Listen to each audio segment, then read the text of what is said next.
Oh my god, that was the worst experience I've ever had in my life. Oh. So I decided to take the van over because, it's going to be like a 25-minute walk or whatever, and then I got all the stuff to carry on the way back. So I take the van over. I tell him my passport's expired, and he says, "What you got in the van?" And I go, "Well, I'm making a camper van, so I got some tools and stuff." And he goes, "Tools? Okay, bring it around." And then I had to go in the office, and they start asking me all these questions about why I have tools in my van, why am I trying to cross with an expired passport. And so they ended up detaining me for 6 hours and asking me a whole bunch of questions. Then they let me basically sit in this room for like 5 hours, 5.5 hours, and it was pretty much like a holding cell. I mean, I had a big steel door, and I had a little glass window with the wire mesh impregnated into it, and that was just a terrible experience. Then they started asking me about where I live, and because the address that I'm using is my brother's address, I don't know it off by heart, so then I'm trying to remember what it is, and I was nervous already because they were grilling me. And then they said, "What, you don't know your own address?" And then I'm trying to say, well, and then eventually had to say that I live in a van. And then that's part of the reason they kept me for so long, is because here's a guy who lives in his van, who's got tools in his van, trying to cross the border with an expired passport. So they're asking me, what do I do for a living? Where do I live? Again and again. And I'm all nervous and flustered because they're grilling me, and I'm not used to dealing with these authority types. Complete jerks, I gotta be honest. There was like 3 different guys that talked to me, and they were all real assholes, pardon my French, but they were. And then they, when I said I lived in my van, then they start going, "Oh, really?" And then they go in the van, and they find my my propane tank, and then basically say that I'm trying to smuggle in explosive gases, or not smuggle, but I'm bringing in explosive gases that are not properly secured, and how dangerous that is. And then they look at my tools. I got saws and drills and hammers and all kinds of stuff for making my van. And they start asking me about that, and then they're asking about the wood, and they're saying, "Is this any of this wood exotic wood? Because that's you can't bring that across if it's not like local wood." And oh my god, it went on and on and on. Like literally, they kept me there for 6 hours, and then in the end they just turned me around and said, "No dice." Very unpleasant experience.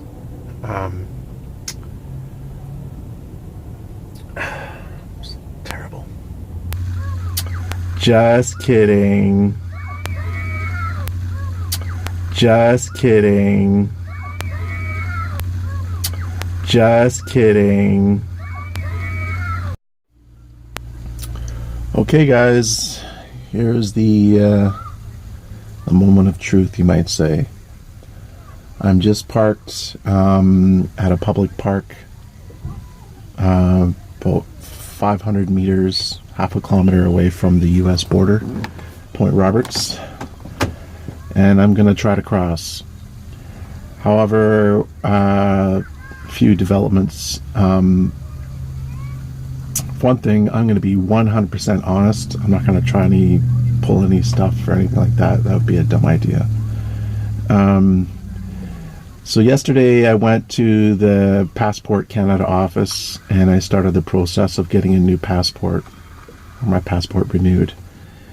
And that was quite the ordeal, because you have to have a guarantor, which means someone has to vouch for you, that they know you. And so I didn't realize that. So then I went all the way to the office, 55-minute drive, and there's a bridge under construction, so that I had to wait like 20 minutes in that traffic, and then go back to get my ex-wife to sign the passport application as my guarantor. And so that was going back and forth a little bit. And so when I was in the passport office, I talked to the lady and explained the situation, and she basically said, I'm going to give you the official receipt for your passport that's in process, and if you show it to them along with your expired passport, they may let you in. And you know, really what it comes down to is I'm paying $44 US a week to have this stuff stored there, I guess. I contacted the shipping company. I told them the situation, and they said they'll keep it up for 2 months before they discard it. And in the meantime, they're going to charge me, it's $4 for every small item, which is like 7 items, and then that's $28. And then I have a larger item, which is like $7, and it works out to $44 a week. So the passport's going to take between 2 and 3 weeks. So that's like 122, around 122, 125 US, which is probably around 150, 160 bucks Canadian. So I figure it's worth a shot to try to cross.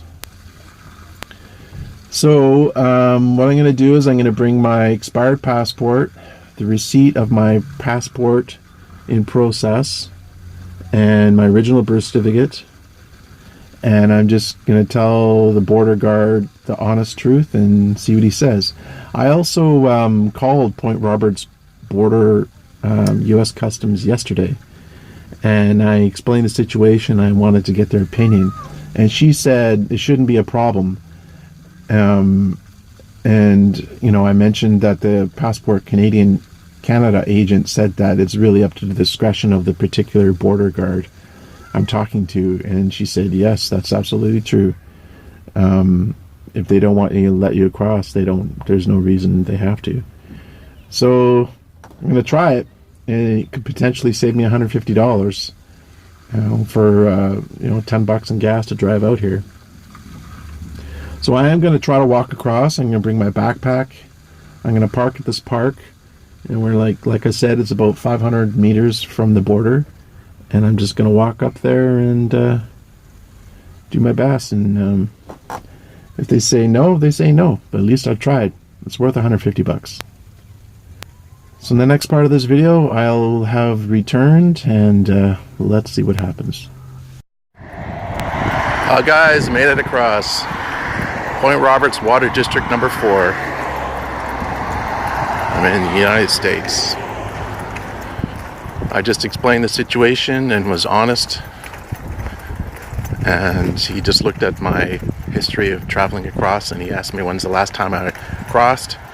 I told him last year, same point of crossing, same border. And then he asked me what I did for a living, and he asked me where I live, and I said Vancouver. And he said, okay, make sure you get your passport. So as you can see, forgive my shaky camera holding, by the way, I'm not very good at this. As you can see, I've got quite a long way to walk. Well, at least it looks long. It's 1.2 miles, or almost 2 kilometers. Google Maps says it should take me 23 minutes walking, but I'm a pretty slow walker, so maybe half an hour.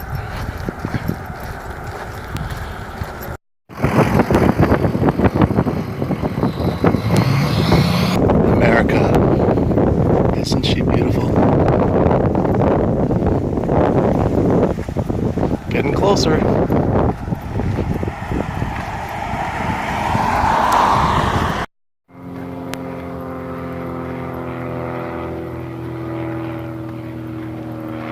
The plane, where is it? Sorry.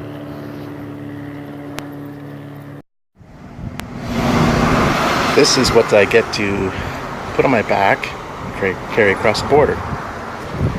That is a lot more stuff than I anticipated. Well, actually, I kind of knew it was going to be a pain in the ass.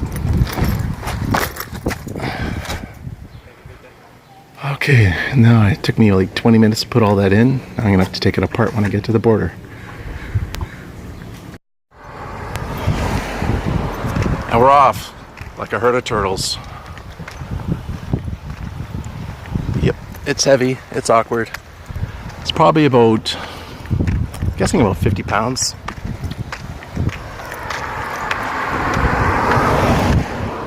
Aren't I crazy?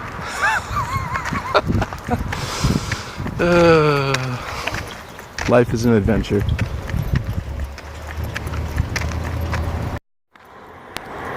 So this really nice lady saw me holding this huge pack right in front of the TSB shipping place. She offered me a ride. And she drove me probably 2/3 of the way. So that is awesome. Americans are good people. Okay, coming up to the US border. Well, Canada border, I guess. This should be fun. Well, guys, made it across. It was actually quite painless. Stood in line for about 5 minutes. They didn't make me take all the stuff out, which is, I'm surprised. He just looked at my invoices and asked me some questions about the stuff. And I just told him the truth, of course. And then sent me to the other guy who wasn't really border officer. He's more like a, I don't know, cashier, maybe border officer in training. He didn't have a uniform on. And that guy just totaled the invoices and ended up paying like $87 Canadian in taxes. But based on 760 something Canadian, 582 US. It's okay with me. I don't mind paying taxes. So, back in Canada. This thing is getting heavy though, I can tell you that. It's got to be about 50 pounds.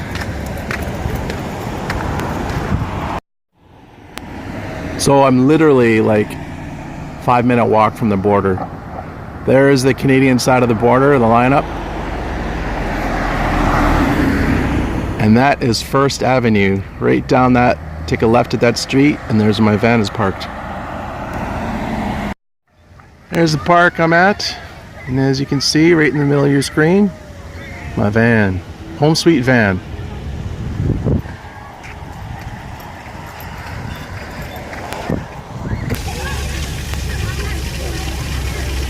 Glad that's over. That thing is heavy.